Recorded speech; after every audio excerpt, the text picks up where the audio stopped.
Bonjour à toutes et à tous, bienvenue à cette chronique du monde d'après.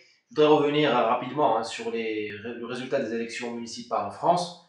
Un résultat qui n'a rien de réjouissant puisque EELV, ça me dérange déjà juste de dire cet acronyme, de le prononcer. EELV a raflé plusieurs grandes villes françaises. La droite, comme d'habitude, s'est écrasée. Et on nous dit que le parti de Macron, M. Macron, a perdu. Oui, mais ses idées n'ont pas perdu. Donc je ne vois pas comment dirais-je, de défaite du parti présidentiel ou de défaite du président. Non, on voit plutôt une confirmation de la puissance des idées progressistes, alors qu'elles soient vertes ou libérales ou plus ou moins étatistes ou laïques ou autres, elles sont là. Les élections sont gagnées par des gens qui sont des progressistes. Ils font partie de la même famille. Alors une famille, ça se déchire, hein. Il y a des fratries conflictuelles. Mais au final, ils vont serrer les rangs. Donc en 2022, on va se reprendre, a priori, 5 ans de plus de M. Macron et de toute son idéologie. On voit bien qu'il y a un bloc, je ne sais plus qui a dit ça, je crois que c'est un grand politologue français qui a dit qu'il y a un bloc élitaire des élites, au sens large, qui va voter, alors que nous n'avons pas vu le peuple voter au deuxième tour. Sinon, il aurait voté pour les candidats réellement alternatifs. Cela m'amène à poser deux questions auxquelles je n'ai pas vraiment de réponse. Enfin, la première, je suis déjà presque sûr de mon coup. La première, c'est de dire que à quoi nous sert d'avoir quelqu'un comme Zemmour ou Michel Onfray, deux grandes figures, au parcours différent bien sûr, deux grandes figures qui remettent en cause le dogme progressiste. Deux grands opposants par les idées, par le talent, par l'érudition, au discours dominant qui imbibe toute la société comme une espèce de venin qui empêche le corps de se défendre, qui ramollit les muscles. À quoi ça sert de nous gargariser à dire que Zemmour fait un tabac chaque soir sur CNews? À quoi ça sert de nous dire que Onfray vend 1 million de livres? C'est bien pour eux. Dans les deux cas, c'est une bonne nouvelle pour eux, mais pas pour la France. Parce qu'il n'y a pas de traduction électorale. Zemmour ne sera jamais président ni élu, et Onfray non plus. Donc moi je veux bien qu'on se fasse plaisir, qu'on dise que nos idées sont en train de gagner. En réalité, elles n'ont aucune traduction dans les urnes. Et c'est ça qui est le plus important.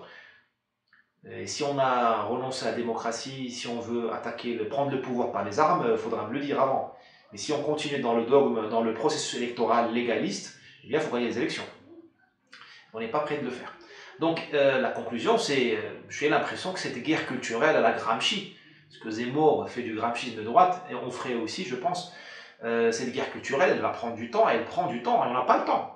On n'a pas 20 ans devant nous pour attendre que de convertir les cœurs et les esprits, de changer les mentalités en France pour que les gens ne votent plus progressistes. On n'a plus le temps. Regardez ce qui s'est passé dans le Corona en 2020. Suspension totale des libertés, ruine de l'économie, aux mains d'élites progressistes qui ont mal géré qui ont profité du virus qui a bien existé, qui est réel, qui ont profité pour détruire tout ce qui tenait debout et de faire un redémarrage, certains disent un reset de l'économie. En tout cas, c'est la reset ou pas, c'est la ruine de nos libertés et de nos économies, donc de nos vies. Parce que si l'économie va mal, nos corps vont mal, nos vies vont mal, nos espoirs sont amputés. Deuxième conclusion que je voudrais partager avec vous, il est évident, à mon humble avis, ou il commence à devenir évident, que sans leader, on ne fera rien. Il ne suffit pas d'avoir des Zemmour et avoir des Zemmour, des Onfray, et avoir raison sur le terrain des idées. Tant que les idées ne sont pas incarnées par des leaders, eh bien, il n'y aura pas de prise du pouvoir. C'est-à-dire qu'il n'y aura pas de changement. Pourquoi? Parce qu'en France, vous avez, comme je disais avant, un bloc des élites, que moi j'appelle l'alliance réelle et légitime d'ailleurs entre les classes moyennes et la bourgeoisie. Ces deux catégories-là ne veulent pas changement. Même si elles ne sont pas tout à fait macronistes, elles sont dépitées par le niveau de certains ministres, je ne citerai pas les noms, elles sont lucides quand même. Mais elles se disent avec Macron, en votant EELV, j'ai 5 ans de plus où je jouis de ma situation, de mon statut et de mes revenus. C'est légitime, comment leur en vouloir? Tant que la droite ne leur a pas présenté un leader capable de réduire leur aversion au risque, un leader capable de les convaincre que le changement peut aboutir à autre chose que l'enfer, eh bien ces gens-là continueront à voter Macron. Et demain, vous leur mettez un robot qui s'appelle statu quo, elles voteront pour ce robot. Vous leur mettrez un singe qui s'appelle statu quo, vous me remettrez la chienne laïca, là, ben, ils vont voter pour la chienne. Parce qu'ils veulent le statu quo qui est la garantie d'une prolongation. Ce sont des gens qui vivent à crédit, vous savez. Ils se font des chèques en blanc comme ça, par bloc de 5 ans. Je ne leur en veux pas, je pense aussi un peu pareil parfois. Parce que Zemmour a raison, prenez mes idées, allez, je parle de moi, je cesse de faire la promotion des autres. Vous prenez mes idées, modestement, hein, j'en parle. Si vous les mettez en pratique, c'est la révolution. Elles sont révolutionnaires. C'est la remise en cause du dogme actuel.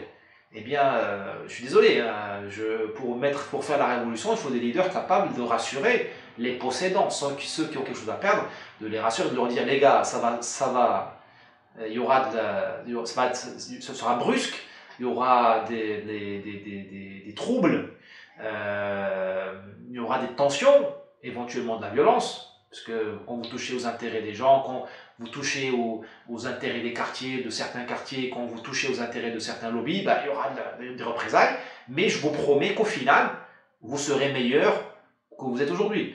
Ça, il n'y a qu'un leader, homme ou femme, c'est pas une question de sexe, hein. Il n'y a qu'un leader, homme ou femme, capable de transmettre cette confiance-là et d'engager les gens dans le changement.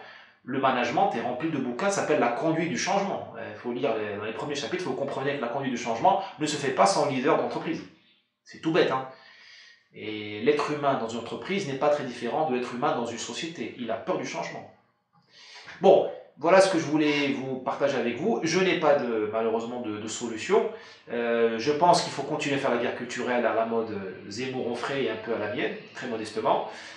Il faut essayer de pousser nos leaders de toutes les droites pour qu'ils fendent l'armure, comme on dit, et qu'ils s'assument comme des leaders et qu'ils annoncent la couleur et qu'ils s'améliorent. Il ne faut pas seulement avoir des bonnes idées, non, il faut s'améliorer, il faut réellement les mettre dans un camp d'entraînement pour qu'ils deviennent meilleurs. Je ne sais pas s'il y a des camps d'entraînement pour leaders, mais vous voyez un peu mon sentiment.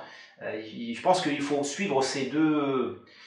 il faut faire le long terme, la guerre culturelle, mais il faut penser aux tripes des gens. Les gens, nous sommes des êtres sociaux, nous avons besoin de confiance. Et il faut qu'on trouve un moyen de détecter parmi nous les gens qui sont capables de transmettre cette confiance. Ce ne sont pas des communicants, on n'est plus à l'ère des plaisantins. La situation de la France et de l'Occident et du monde est tellement grave qu'on n'en est plus à des communicants, à des spin doctors comme disent les Britanniques. Non, il faut maintenant vraiment la graine de Gaulle.